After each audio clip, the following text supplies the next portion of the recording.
오늘 본문은 빌립보서 1장 25절부터 30절까지의 말씀입니다. 제가 봉독해 드리도록 하겠습니다. 내가 살 것과 너희 믿음의 진보와 기쁨을 위하여 너희 무리와 함께 거할 이것을 확실히 아노니 내가 다시 너희와 같이 있으므로 그리스도 예수 안에서 너희 자랑이 나로 말미암아 풍성하게 하려 함이라. 오직 너희는 그리스도의 복음에 합당하게 생활하라. 이는 내가 너희에게 가보나 떠나 있으나 너희가 한 마음으로 서서 한 뜻으로 복음의 신앙을 위하여 협력하는 것과 무슨 일에든지 대적하는 자들 때문에 두려워하지 아니하는 이 일을 듣고자 함이라. 이것이 그들에게는 멸망의 증거요 너희에게는 구원의 증거니 이는 하나님께로부터 난 것이라. 그리스도를 위하여 너희에게 은혜를 주신 것은 다만 그를 믿을 뿐 아니라 또한 그를 위하여 고난도 받게 하려 하심이라. 너희에게도 그와 같은 싸움이 있으니 너희가 내 안에서 본 바요 이제도 내 안에서 듣는 바니라. 아멘. 기도하도록 하겠습니다.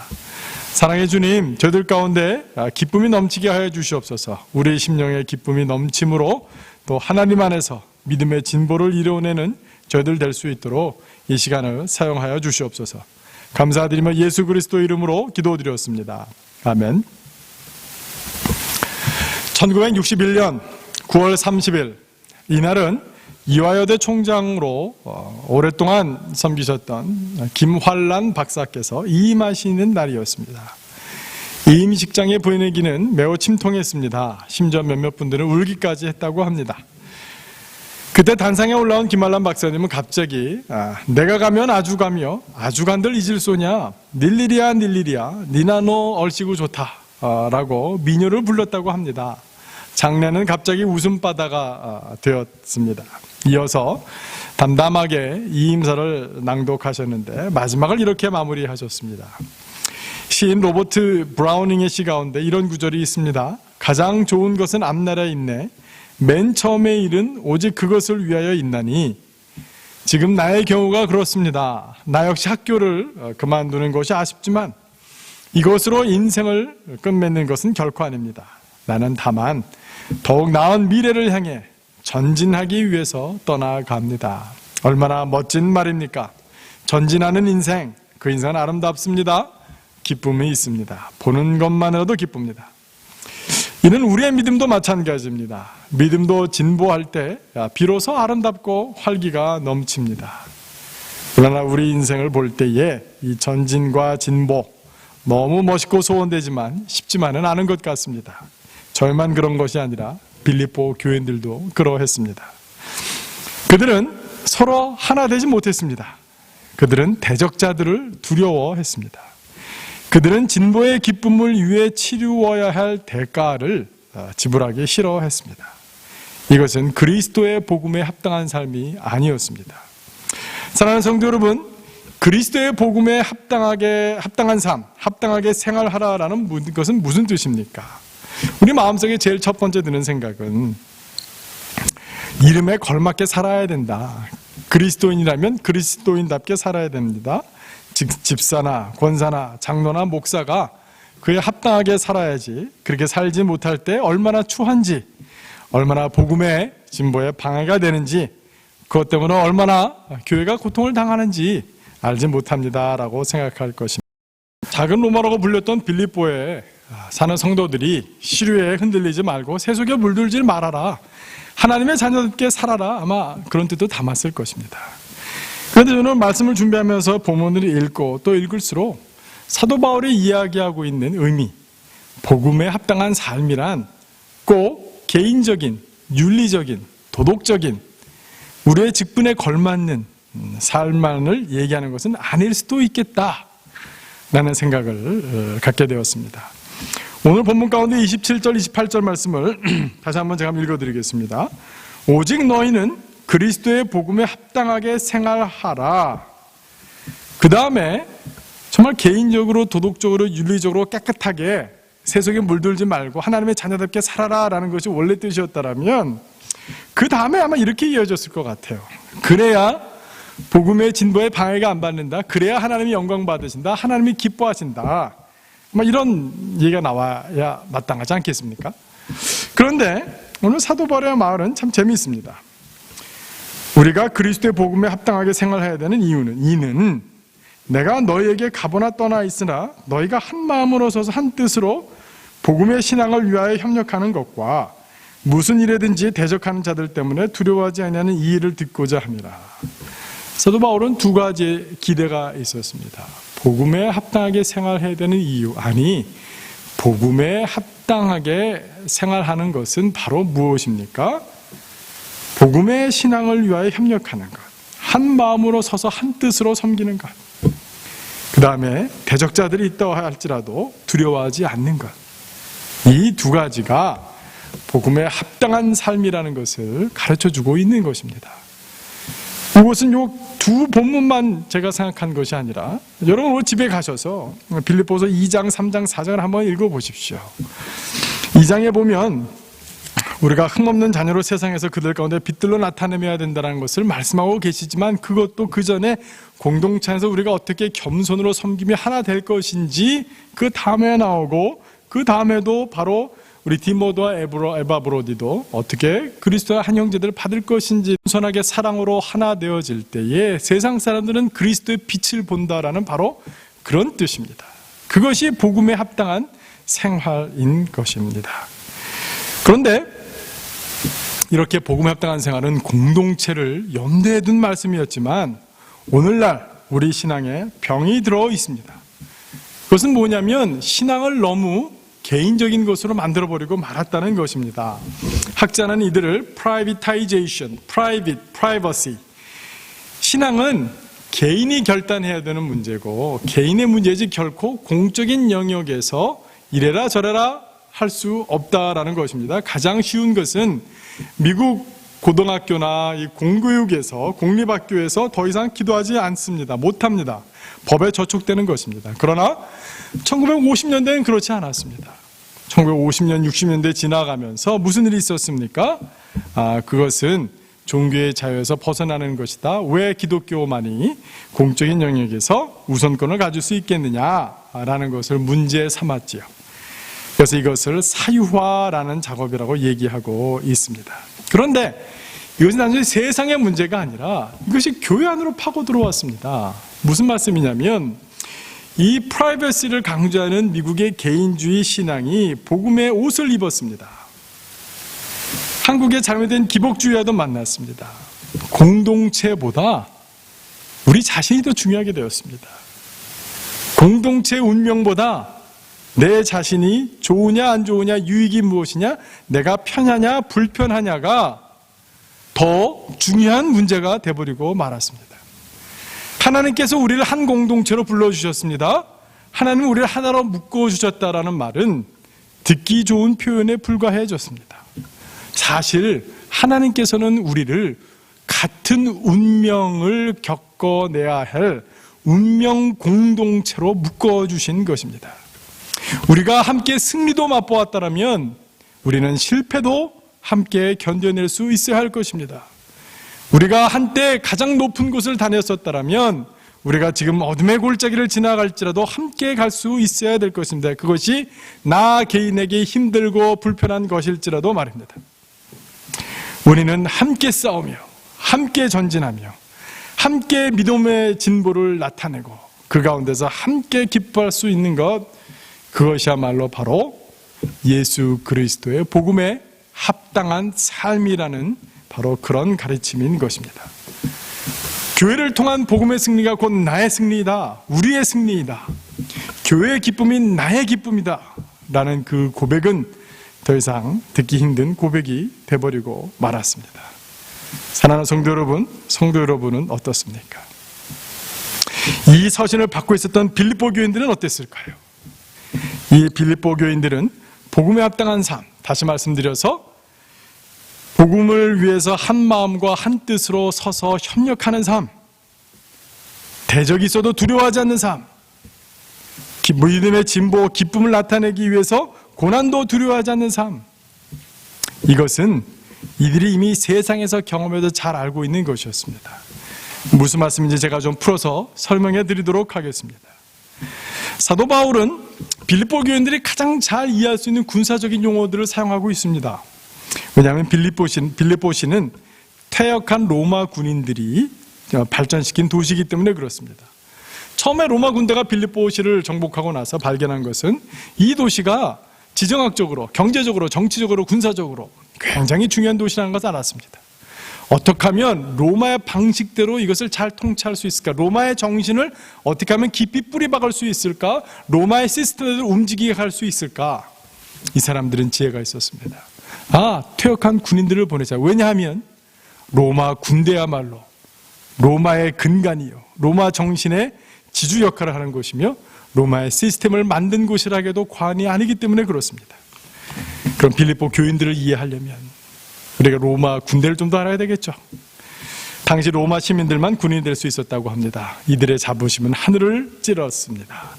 로마가 세계를 지배할 수 있었던 많은 이유에 대한 분석이 있습니다만 처음에 상비군을 두었다라는 것입니다. 사실 우리나라도 부역이라는 말을 많이 했죠. 농촌에서 생업에 종사하다가 어떤 원정을 나가거나 1년에 몇 번씩 몇 달 부역하는 겁니다. 세금 대신에. 그런 식으로 사실 군대가 이루어졌고 로마 군대도 처음에는 그랬다고 합니다.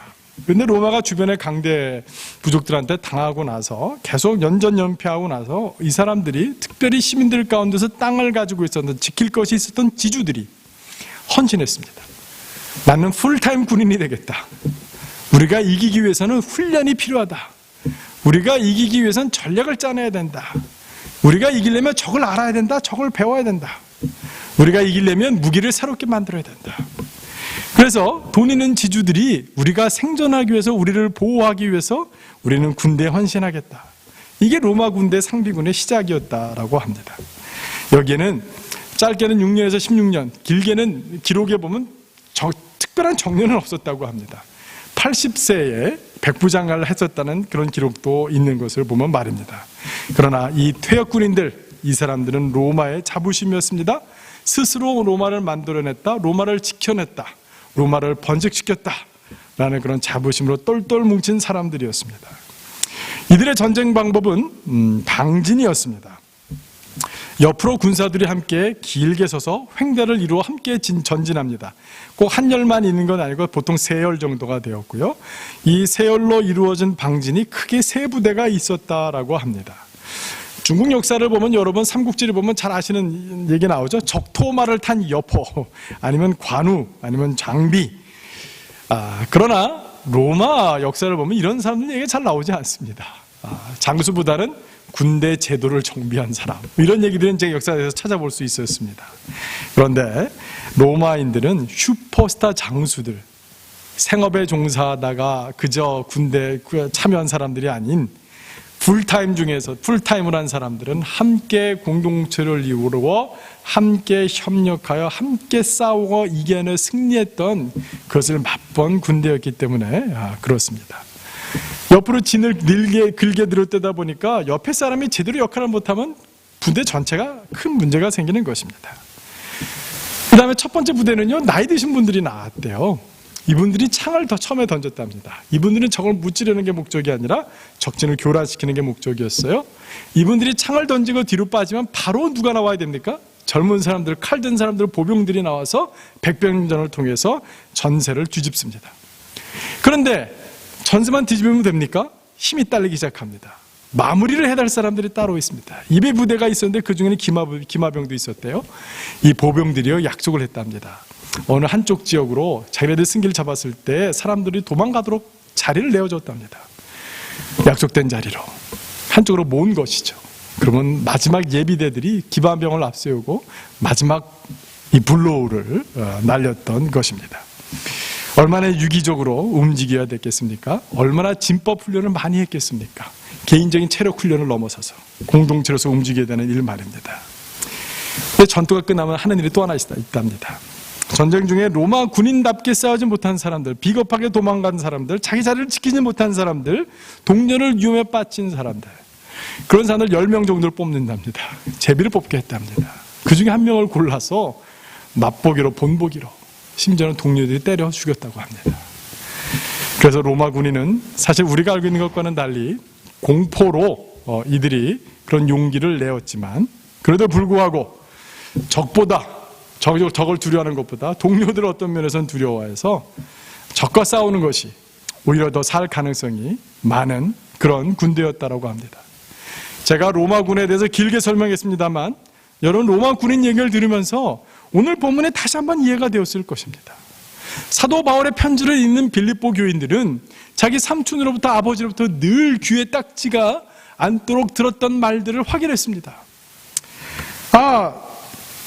너희가 한 마음으로 서서 한 뜻으로 복음의 신앙을 위해 협력하는 것, 뭘 머리에 떠올렸겠습니까? 무슨 일이든지 대적하는 자들 때문에 두려워하지 않는 이 일, 무엇을 떠올렸겠습니까? 고난도 받아야 된다는 것 당연하다고 생각하지 않았겠습니까? 오늘 사도 바울은 빌립보 교인들이 이렇게 말하고 있는 것입니다. 당신네들 너무 잘 알고 있지 않소. 평생 그렇게 살아오지 않았소. 승리하기 위해서 협력하지 않았소. 승리하기 위해서 헌신하지 않았소. 훈련하지 않았소. 고난도 두려워하지 않지 않았소. 적군과 싸우는 게 차라리 낫다는 것을 당신이 삶으로부터 배우지 않았습니까? 그런데 여러분들의 믿음의 생활 가운데는 어떻습니까? 사도 바울이 빌립보 교인들에게 그렇게 말하고 있는 것 같습니다. 사랑하는 성도 여러분, 믿음의 진보를 나타내기 위해서 가장 큰 적이 있다면 아마 두려움일 것 같습니다. 두려움은 혼자 고통당하는 것 같고, 다른 사람들은 이런 거 경험 못했을 것 같고, 다른 사람은 어떻게 평가할까 두렵고, 고난이 불편한 것입니다. 그런데 우리는 이 싸움이 혼자의 싸움이 아니라는 것을 알아야 합니다. 빌립보 교인들만의 싸움이 아니었습니다. 사도 바울도 이 싸움을 싸우고 있었습니다. 오늘 마지막 절을 보니 너희에게도 그와 같은 싸움이 있으니 너희가 내 안에서 본 바에 이제도 내 안에서 듣는 바니라. 내가 당신네들과 함께해서 교회를 개척할 때도 우리에게 고난이 있었습니다. 근데 우리는 그 가운데 믿음의 진보를 함께 이루어냈습니다. 당신들 보지 않았습니까? 난 지금 감옥에 갇혀 있습니다. 감옥에 갇혀 있어도 복음이 어떻게 진보되고 있는지 여러분 듣고 계시지 않습니까? 그건 여러분들만의 싸움이 아닙니다. 여러분들은 빌립보에서, 나는 감옥에서 여전히 복음을 위하여 우리 함께 싸우고 있는 것입니다. 두려워하지 마십시오. 이것이 사도 바울의 이야기였습니다. 그러나 사랑하는 성도 여러분, 이 싸움은 사도 바울과 빌립보 교인들만의 싸움입니까? 우리들만의 싸움입니까? 아니요. 이 싸움은 바로 우리의 주인 되신 예수 그리스도의 싸움이라는 것을 잊지 말아야 하겠습니다. 히브리서 12장 1절과 2절 제가 읽어드리겠습니다. 이러므로 우리에게 구름같이 둘러싼 허다한 증인들이 있으니 모든 무거운 것과 얽매기 쉬운 죄를 벗어버리고 인내로서 우리 앞에 당한 경주를 하며 믿음의 주요 온전하게 하시는 이인 예수를 바라보자. 그는 그 앞에 있는 기쁨을 위하여 십자가를 참으사 부끄러움을 개의치 아니하시더니 하나님 보좌 우편에 앉으셨느니라 라고 하셨습니다. 예수님도 기쁨을 맛보기 위해 십자가를 지셔야 했습니다. 로마에서는 전쟁 상처가 없는 사람들이 공직선거에 나가봤자 소용이 없었다고 합니다. 사람들이 그 사람에게 투표를 하지 않았다고 합니다. 선거운동의 하이라이트는 자기 자신의 옷을 벗어 자기가 어떤 전투에서 어떤 상처를 받았는지 보여주는 것이었답니다. 대가 없는 승리는 없습니다. 희생 없는 기쁨은 없습니다. 고난을 이겨내고 맺는 열매만큼 단 것은 이 세상에 없습니다. 그 싸움 함께 싸워서 이겨냈다는 자부심만큼 우리를 강하게 만드는 것은 없습니다. 우리는 진보의 기쁨을 위해 고난과 싸움을 당연한 것으로 여겨야 되겠습니다. 우리는 함께 협력해야 되겠습니다. 그것이야말로 복음에 합당한 삶인 것입니다. 2차 대전이 끝난 후 영국 군인들이 사랑하는 곡으로 개선 행진을 했다고 합니다. 아침부터 런던 거리에는 전쟁에서 승리하고 돌아오는 군인들을 환영하기 인파들이 몰려들었습니다. 상원의원들, 하원의원들, 귀족들이 몰려들었습니다. 마침내 영국 여왕이 자리에 앉자 개선 행진이 시작되었습니다. 육군이 지나갑니다. 해군과 공군이 지나갑니다. 해병대가 지나갑니다. 이 행렬의 마지막에 조그만 부대가 지나가고 있는데 이때 여왕이 벌떡 그 자리에서 일어났습니다. 귀족들이 일어섭니다. 모든 시민들이 벌떡 일어섭니다. 이 작은 부대를 향해서 한없는 박수가 울려 퍼집니다. 이 작은 부대는 상위 군인들로 이루어진 부대였습니다. 전쟁터에서 나가서 싸우다가 팔 하나를 잃어버린, 다리를 잃어버린, 눈을 잃어버리고 귀가 잘린 그런 군인들이었습니다. 그 사람들이 개선 행렬의 마지막을 장식하는 스타들이었습니다. 우리는 믿기로 이 땅의 삶이 끝이 아니란 걸 알고 있습니다. 이 땅의 수고를 다 마친 다음에 우리는 우리가 사랑하는 주인이신 예수 그리스도를 만나고 하나님 앞에 다시 서게 될 것입니다. 그날 누가 하늘나라의 개선 행렬 가운데 스타일까요? 복음 위하여 고난을 당연한 것으로 여겨 피하지 않는 여러분, 공동체를 통한 복음의 승리가 곧 나의 승리요 우리의 승리라고 고백하는 여러분, 그것을 위해서 협력하기를 아끼지 않는 여러분, 영적으로 여러분들은 팔 하나 잃어버리고 다리 하나 잃어버린 상해 군인들과 같을지 모릅니다. 가슴에 큰 구멍 뚫린 마음 아픈, 복음 때문에 마음 아픈 그런 영혼들인지 모르겠습니다. 그러나 여러분 기억하십시오.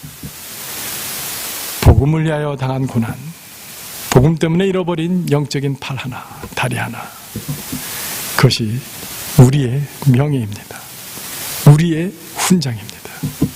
우리 주님께서 그날 자리에서 벌떡 일어나 너 왔구나,